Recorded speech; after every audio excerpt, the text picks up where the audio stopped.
जी, व्यस हाथों का सुन्न हो जाना, उनमें सुइयाँ चुभना और हाथों में दर्द होना, ये बहुत ही कॉमन अलामात हैं जो कि अक्सर लोगों में और हर उम्र के लोगों में जो है ये देखने को मिलती हैं। अच्छा, इन्हीं कंडीशंस के पीछे जो है बाज़ औक़ात एक वजह होती है कार्पल टनल सिंड्रोम जिसे आप कहते हो। अच्छा, तो कार्पल टनल सिंड्रोम अब क्या है इसके बारे में आज कुछ बताती हूँ और फिर इसका हल क्या है वो भी आज आपको मैं बताती हूँ। अच्छा व्यस्ट कार्पल टनल सिंड्रोम जो है असल में जो आपकी एक नर्व है जिसका नाम मीडियन नर्व है, तो उसकी कंप्रेशन से या जिसको आप कहें कि जब उस नर्व पे एक प्रेशर पड़ जाता है तो उसकी वजह से जो है कुछ आप में अलामात आती हैं जिनको फिर आप कार्पल टनल सिंड्रोम का नाम कहते हो। विस कार्पल टनल सिंड्रोम जो है वो मीडियन नर्व जो है उसके दब जाने की वजह से होता है। तो अब मीडियन नर्व के बारे में थोड़ा सा बताती हूँ कि ये कैसे दब जाती है और आखिर ये क्यों दब जाती है। तो आप समझें कि ये जैसे एक नर्व है जो कि इसका जो है मैं थोड़ा स्ट्रिंग से आपको समझाती हूँ कि जैसे ये जो है आपके नेक से निकलती है, ठीक है, और ये नेक से निकलती हुई और ये आपके इधर हाथ तक आ रही है, ये देखें सारा ये बिल्कुल इसी तरह से ही आती है, ठीक है। और ये हाथ में जो है इसकी सप्लाई बड़ी स्पेसिफिक होती है। ये देखें कि अब ये मैंने थोड़ा सा इसको इस तरह से बताया हुआ है कि ये नर्व जो है ये इन दो यानी इन दो उंगलियों को और इसके जो हाफ है इसको सप्लाई करती है। तो ये बिल्कुल इसकी स्पेसिफिक सी डिस्ट्रीब्यूशन होती है। तो ये मीडियन नर्व की अलामत होती है कि भाई ये जो है मतलब जब दर्द होती है जिस शख्स को मीडियन नर्व की वजह से होगी तो उसको ना खास तौर पे इन इन सिर्फ मतलब इसमें नहीं होगी, स्मॉल जो आपकी फिंगर है इसमें नहीं होगी, यानी इसके यानी 2.5 जो फिंगर्स हैं आपकी इसमें सिर्फ जो है दर्द होती है कार्पल टनल सिंड्रोम की। लेकिन इसके अलावा सुइयां चुभने का अमल जो है या बाकी जो अलामात हैं जैसे दर्द होना वो बेशक पूरे हाथ में फील हो सकता है। लेकिन थोड़ा सा स्पेसिफिक अगर करें तो मीडियन नर्व की सप्लाई जो है वो इस तरह से है और ये आपकी नेक से निकलती है और आपके हाथ तक आती है। अच्छा भैया, थोड़ा सा आपको आज मैं टेस्ट भी बताऊंगी कि अगर किसी को लगता है कि उसे कार्पल टनल सिंड्रोम है यानी उसकी मीडियन नर्व जो है वो दब रही है तो वो आखिर वो क्या क्या टेस्ट करे। तो इसके लिए एक टेस्ट होता है फैलेंस टेस्ट जिसे आप कहते हैं ना। तो फैलेंस टेस्ट इजी सा आप खुद भी घर में ट्राई कर सकते हैं। उसमें ये होता है कि आप दोनों हाथ ऐसे जोड़ दें, ठीक है, ऐसे ये फैलन टेस्ट होता है। तो इसमें ये होगा कि फिर जिस मतलब थोड़ा 1 मिनट तक इसी पोजीशन में रहे, 1.5 मिनट तक या तो फिर इसमें ये होगा कि अगर आपकी मीडियन नर्व दब रही है, मतलब देखें ना ये हाथों को यूं किया है हमने, तो यहाँ अगर मीडियन नर्व दबी है या मतलब पहले से वो इन्फ्लेम्ड है तो फिर ये होगा कि जो है आपको फौरन इन जगहों पे जो है फौरन सुइयां चुभना नजर जो है वो महसूस होने लगेंगी और दर्द सा महसूस दोनों हाथों में होने लगेगा यूं।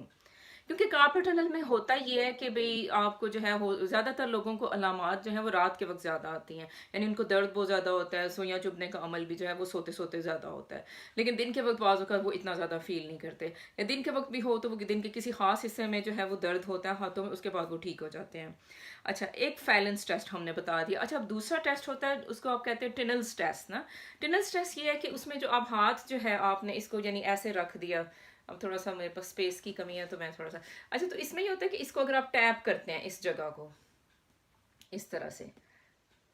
तो इसे कहते हैं टिनल्स टेस्ट। तो अगर आप जब आप टैप करते हैं तो ज़ाहिर है वो नर्व टैप होती है, तो फिर आपको फौरन जो है ना एकदम से एक इलेक्ट्रिक शॉक सी जो है ना वो कैफियत आपको हाथ में मिलती है। तो ये भी इसका इससे जाहिर होता है कि भाई जो है आपको भी कार्पल टनल सिंड्रोम का जो है प्रॉब्लम है। असल में जो जो आपके हाथों में दर्द रहता है, आपके हाथों में जो सुइयां चुभती हैं, ठीक है। अच्छा, फिर इसके अलावा अगर नर्व ज़ाहिर मैंने जैसे बताया कि ये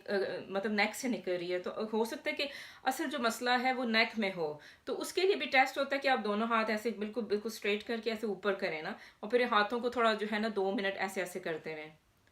अच्छा, इस ऐसा करने से भी जो है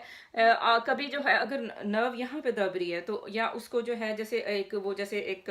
एक्स्ट्रा रिब होती है कुछ लोगों में, तो वो उसकी वजह से जो है वो नर्व जो है वो दबी हुई होती है इनके नेक में। तो एक्स्ट्रा रिब की वजह से भी बात का नर्व मीडियन नर्व दबती है, तो उसकी वजह से भी जो है जब आप इस तरह करते हो ये वाला टेस्ट तो फिर ये होता है कि आपको फौरन दर्द जो है वो आने लगती है पूरे हाथ के अंदर। तो इससे भी ये जाहिर होता है कि जो आपका मसला है वो एक्चुअली मीडियन नर्व का है। अच्छा, अब ये होता किन लोगों में है वो थोड़ा सा बताती चलती हूँ कि आखिर कौन से लोग जो है इसके रिस्क फैक्टर पे हैं या किन लोगों को जो है ये हो सकती है। तो उसमें ये है कि देखें जिन लोगों को डायबिटीज़ है, अब देखें शुगर जो है वो ज़ाहिर आपकी नर्व्स को डैमेज करती है। जिन लोगों में भी बढ़ी हुई रहती है शुगर और डायबिटीज़ का वो शिकार हैं, ज़ाहिर है उनमें ये हो सकता है ये मसला। अच्छा, इसके अलावा रूमेटॉइड आर्थराइटिस है, जिनको जिनको गंठिया के मरीज़ जिन्हें कहते हैं, तो उनमें भी ये चीज़ जो है देखने को आ सकती है। अच्छा, अब जिन लोगों के किडनीज़ ख़राब हैं, लिवर ख़राब है, तो उनमें भी देखें कि एक्स्ट्रा वाटर जैसे अब आपकी बॉडी में जमा रहता है, एडीमा जैसे कहते हैं, तो भी जो है उनमें ये मसाइल हो सकते हैं कि नर्व जो है उस पर प्रेशर पड़ जाता है, इर्द गिर्द की स्ट्रक्चर्स जो हैं वो जैसे फूली हुई हैं, तो फिर वो ये होता है कि फिर जो है आपकी जो है वो कार्पल टनल सिंड्रोम के सिम्टम्स आने लगते हैं। अच्छा, मोस्ट कॉमनली। अच्छा, इसके अलावा जो लोग भी हाथ का काम करते हैं, जैसे अब खवातीन जैसे अब सिलाई कढ़ाई करती हैं, या इसके अलावा ये है कि जो कंप्यूटर्स बहुत ज़्यादा आजकल जॉब्स हैं, तो अब जो भी खवातीन और हज़रात कंप्यूटर्स में काम करते हैं, उनको भी जो है रेपिटेटिव मूवमेंट्स वाला जो भी आप काम करते हैं, जिसकी वजह से आपका हाथ ऐसे रहता है,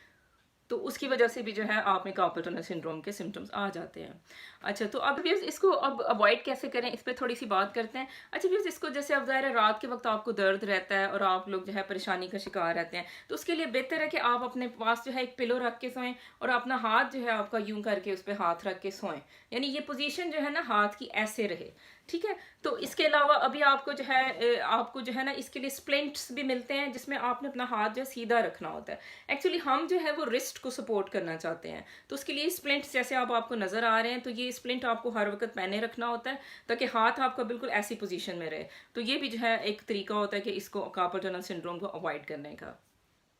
अच्छा व्यूअर्स, जो लोग कंप्यूटर्स का काम करते हैं या बहुत ज़्यादा उनकी जॉब्स हैं या बहुत ज़्यादा कंप्यूटर का इस्तेमाल करते हैं, उनको जो है ना कि इस तरह के माउस पैड्स यूज़ करने चाहिए। अब इस माउस पैड में क्या है, इसमें देखेंगे रिस्ट के लिए जो है ना एक जगह बनी हुई है, तो ये रिस्ट के लिए जगह है, तो फिर ये है कि मतलब आपका हाथ जो है वो देखें थोड़ा सा ये इस तरह रहता है इस पोजीशन में, तो ये ज़रा बेहतर है, इधर माउस आ जाता है और आपका हाथ मतलब ऐसे स्ट्रेट रहता है।